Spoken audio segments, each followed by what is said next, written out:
Hi, I'm Erik Voss, and at Comic-Con we saw a lot of trailers about stuff we love, including HBO's Westworld Season 2. And as far as plot revelations go, I'd say this was more of a teaser, like just hinting at how the world has changed and what the characters' goals are, but not really confirming a whole lot. But there are some interesting details in this trailer that you might have missed. So let's dig deep into this imagery and discuss where Season 2 might be going. And spoilers ahead in case anything I say ends up being right. Okay, let's get started.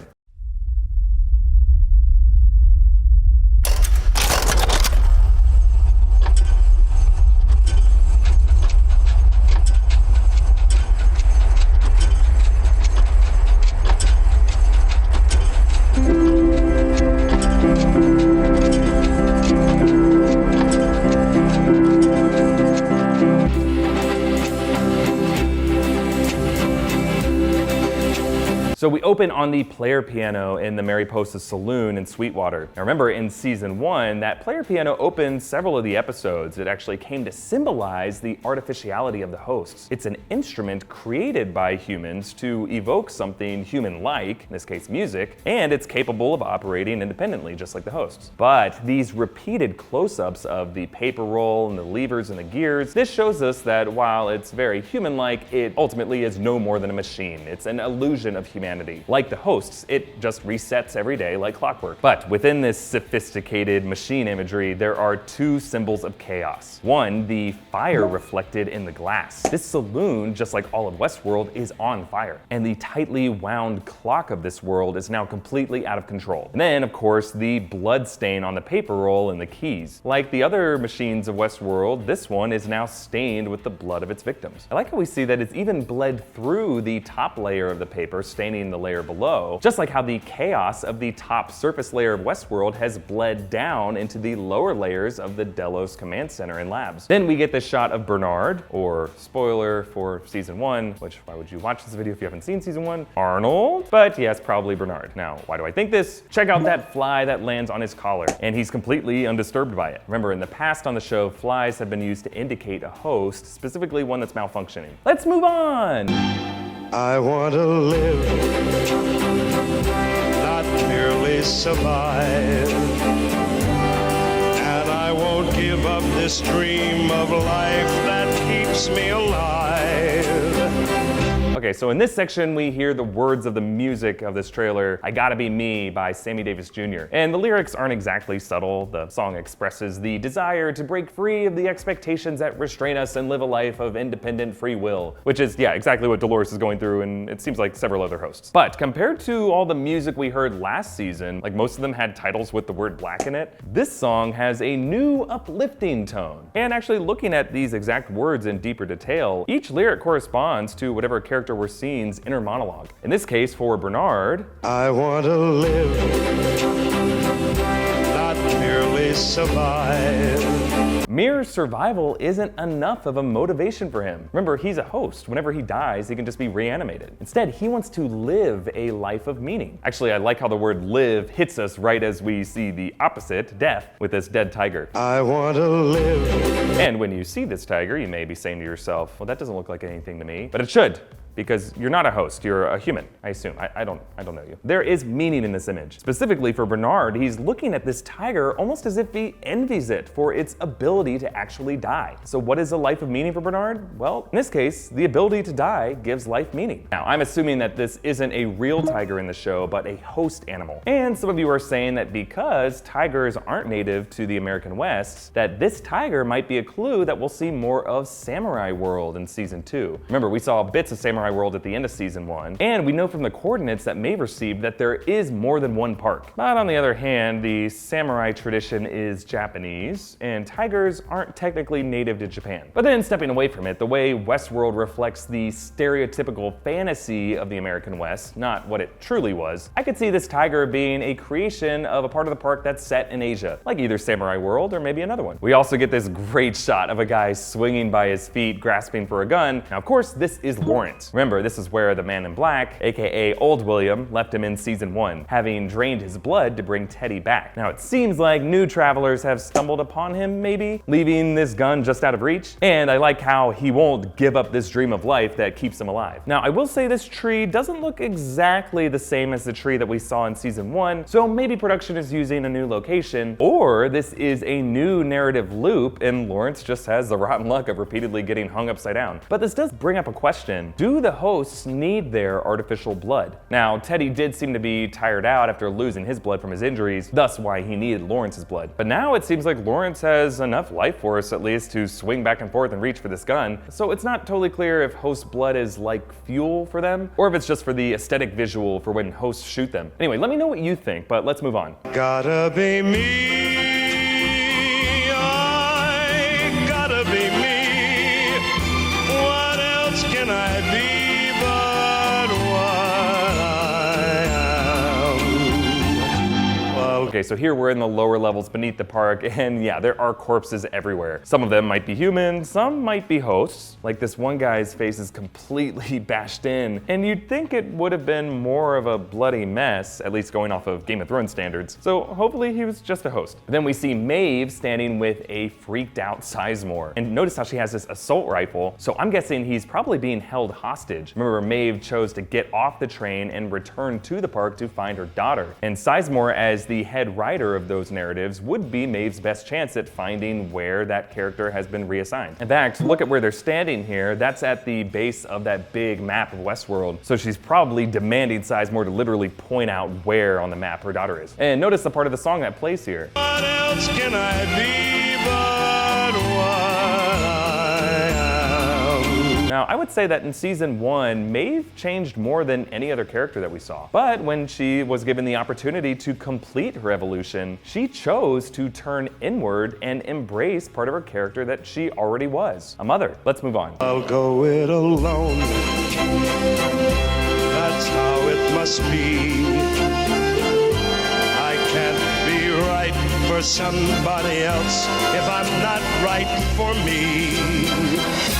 I gotta be. Okay, this is awesome. Dolores is chasing these people down. Now, at first, I wasn't sure if these were guests or hosts, but check out their clothes. Those look like the formal wear that the Delos shareholders were wearing at that gala at the end of last season, and they look tattered, suggesting they've been on the run from these murderous hosts for at least a couple days. And the first part of the lyrics say, "I'll go it alone," but Dolores isn't technically alone. There is someone joining her in this shootout. If you look closely, that's Teddy. It is hard to see his face, though. It's covered in shadow, suggesting that Dolores is now more of a solo act. The lyrics continue to say, I can't be right for somebody else if I'm not right for me. Dolores' former narrative was to be this hopeful farm girl and doomed lover to Teddy. But now the murderous Wyatt narrative has completely taken over, and she only wants to be right for herself, true to that narrative, rather than just being one half of this romantic storyline. And I'm loving Evan Rachel Wood's bloodthirsty, badass grimace as she aims his gun. It's actually parallel to the final shot of season 1. And yeah, I think we're seeing Dolores becoming the true villain of Westworld. Now, if you saw the Westworld movie from the 70s, season 2 is looking a lot like what that movie was. It wasn't really what the park was like when it was still in operation. It was more about what happens when things start to fall apart, kind of like Jurassic Park. And when we're comparing things to the movie, Dolores is now the closest thing that the show has to the gunslinger character. But a question I have here is, why is Teddy joining her? He never seemed like a bad guy. Now, my best guess is that his programming has always been purely devotion to Dolores. And remember, the key memory that haunts him was that massacre in Escalante with Wyatt, who we now know was Dolores. So really, Teddy has no other path than to follow in Dolores' shadow.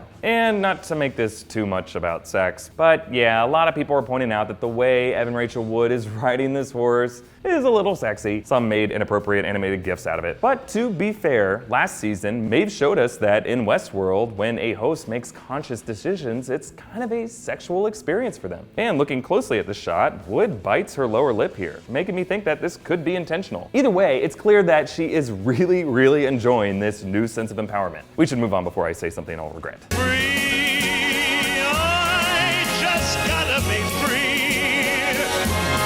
Daring to try to do it or die. I gotta be me.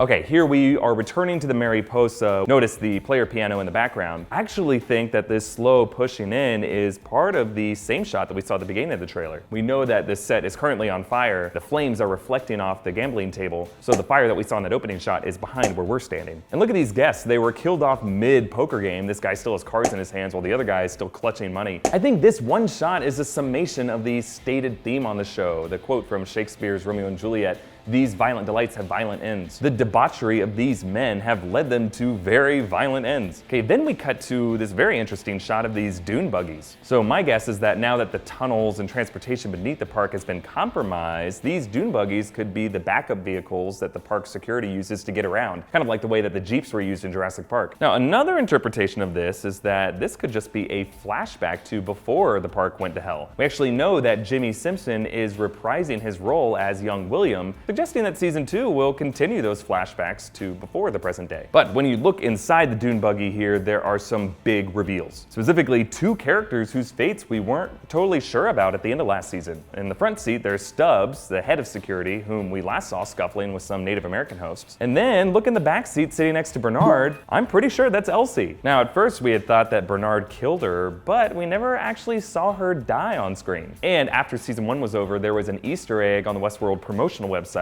that showed Elsie's current location on the Westworld map, along with an audio clip of her voice on a radio transmission. So assuming that this is in the present day, it looks like Bernard is siding with the humans of the park, trying to help them contain the chaos. And yeah, we should point out that it's gotta be pretty awkward for Elsie and Bernard to sit next to each other. Like, I imagine she's just like swatting at his hand as he's trying to reach over and choke her. Quit it! I'm sorry, but Ford's reveries are making me do this. And that brings us to the final shots of this trailer. Ed Harris's old William putting on the black hat, which of course is a nod to the key moment in season 1 when William put the hat on, revealing to us all that the 2 characters are the same cold-hearted killer. And of course, this happens right as Sammy Davis Jr. belts,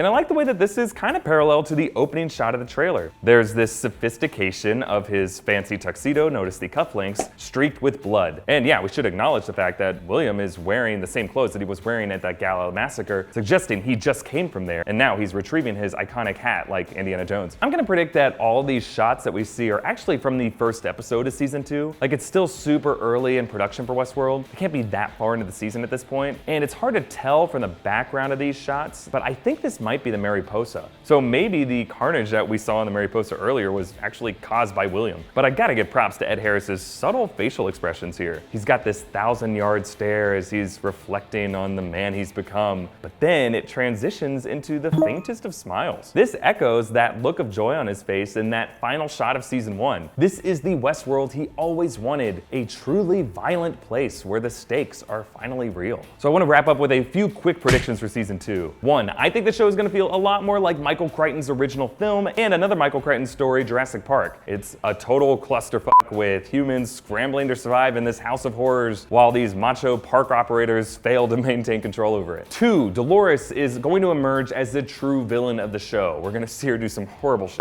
3, I think the world will expand into other parts of the park. Maybe Samurai World, maybe others. Remember, in the original movie, Westworld was just one part of the park, along with Medieval World and Roman World, and sequel films had Future World and Spa World. Anyway, I think we may get implications of an infinite number of parks, but I wouldn't be surprised if the show never fully leaves into the outside world. Like, I could imagine Jonathan Nolan and Lisa Joy leaving that part of the mystery. Actually, while we're on the subject of mysteries, I think Nolan and Joy are going to continue to deepen the mystery of this show. Like, the Westworld that they created isn't just a show with a bloodbath. It's a show about the mystery of what humanity means to these characters. And I am calling it now. I think Anthony Hopkins' Robert Ford is gonna reappear in some form. Like, maybe just a voice, or maybe the real Ford and the one that we saw die was a host. Let me know your predictions for season 2 in the comments below, or you can tweet them at me at Erik Voss or New Rockstars at New Rockstars. And actually, if you haven't already, go check out the other videos I did on Westworld. Like, if you have any lingering confusions about season 1, I cleared up a lot of those questions in those videos. And you can help us make more videos by contributing to us on Patreon. Big thanks to all of our donors, especially Kenny Smith. Thank you for watching, and self